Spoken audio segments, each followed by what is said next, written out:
Hi guys, চলে এসেছি আজকে আবার নতুন টপিক নিয়ে।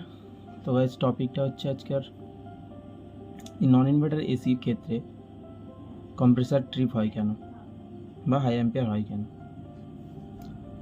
তো গাইস, ভিডিওটা শুরু করার আগে আমাদের এই চ্যানেলটাকে লাইক ও সাবস্ক্রাইব এবং বেল আইকনটাকে অন করে দেবেন। তো গাইস, বেশি কিছু না বলে আজকের ভিডিওটা আমরা এখানে শুরু করছি। তো গাইস, কম্প্রেসার আমরা সকলেই জানি, জেনারেল টেকনিশিয়ান। তো এসির কম্প্রেসার মেনলি ট্রিপ হয় কেন বা কী জন্য। একটা example first, compressor capillary gas, যদি কোনো সময় গ্যাস চোকড হয় ক্যাপিলারির মধ্যে, গ্যাস সার্কুলেশন যদি সঠিকভাবে না হয় তাহলে কম্প্রেসার ট্রিপ হয়। 1 নম্বর। 2 নম্বর, যদি কোনো কাস্টমারের বাড়িতে ইলেকট্রিক যে পয়েন্ট থাকে, যে পয়েন্ট থেকে আমাদের এসি পাওয়ার সাপ্লাই হচ্ছে, সেই পাওয়ার সাপ্লাই জায়গায় যদি কোনো সময় ফ্র্যাকচুয়াল হয়, তার জন্যেও কম্প্রেসার হাই অ্যাম্পিয়ার বা ট্রিপ হয়। 3 নম্বর কারণ,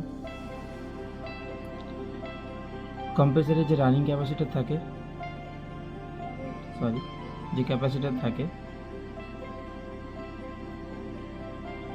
তো সেই ক্যাপাসিটারও যদি কোনো সময় শর্ট সার্কিট হয় বা ড্যাম হয়ে যায়, তার জন্য কিন্তু কম্প্রেসার হাই অ্যাম্পিয়ার হয়। 4 নম্বর, কম্প্রেসার টার্মিনাল পয়েন্ট। কম্প্রেসারের টার্মিনাল 3টা থাকে, স্টার্টিং, রানিং, কমন। এই তিনটা টার্মিনালের মধ্যে যে কোনো টার্মিনাল যদি ফ্ল্যাকচুয়াল বা ক্লিপ পুড়ে যায় বা কোনো রকম কোনো ওখানে ডাস্ট জমা হয়ে ফ্লাশ হয়, তার জন্যও কিন্তু কম্প্রেসার ট্রিপ হয়। আর আপনার থাকছে 5 নম্বর, যেটা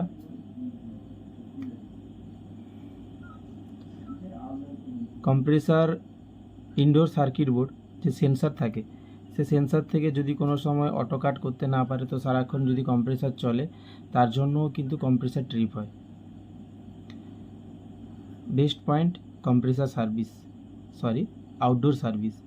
যদি কোনো সময় কোনো কাস্টমার আউটডোর যে কন্ডেন্সার থাকে, সেই কন্ডেন্সার যদি কোনো সময় সার্ভিসিং না করে থাকে, ধরুন 1 বছর 2 বছর চালিয়েছেন, চালানোর পরে যদি সার্ভিসিং না করে, তো অতিরিক্ত মাত্রায় ডাস্ট জমে ও ওখানে কম্প্রেসার খুব হিট হয়ে যায়, এয়ার সার্কুলেশন ঠিকঠাক না হওয়ার জন্য ওখানেও কিন্তু কম্প্রেসার ট্রিপ হতে পারে। তো গাইস, বেশি কিছু বলবো না, এটুকুনি পয়েন্ট থাকে। আরও যদি বেশি কিছু জানতে চান আপনারা, তো অবশ্যই আমাদের চ্যানেলে কমেন্ট করে জানাবেন। তো আমার সামর্থ্য অনুযায়ী আমি চেষ্টা করব আপনাকে আপনার যে প্রবলেম, সেই প্রবলেমের সলিউশন করে দেওয়ার। সো গাইস, এখানেই আজকে আমরা ভিডিও শেষ করলাম।